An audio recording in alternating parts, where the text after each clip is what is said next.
Pinag-uusapan pa rin hanggang ngayon sa social media ang biglang pagkawala ng karakter ni Bella Padilla bilang si Lara sa teleseryeng Blood vs. Duty. Marami ang nagtaka dahil isa siya sa mahalagang karakter sa kwento. Kaya ikinagulat ng mga manonood nang mawala ang kanyang karakter bago pa man magtapos ang serye. Kasabay nito, muling umingay ang isang lumang blind item na nagsasabing may isang aktres na umano'y madalas makialam sa pagbuo ng ilang eksena.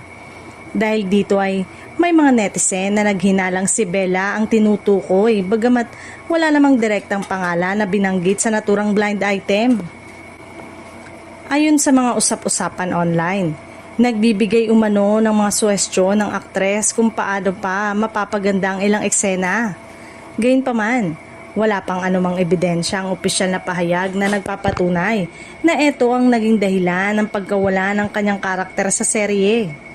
May mga tagahanga namang naniniwalang maaaring bahagi lamang talaga ng orihinal na istorya ang pagkawala ni Lara. Sa mga teleserye, hindi na bago ang biglang pagkawala ng mahalagang karakter kung kinakailangan ito para sa direksyon ng kwento. Kilala rin si Bella bilang isang direktor na manunulat bukod sa pagiging aktres.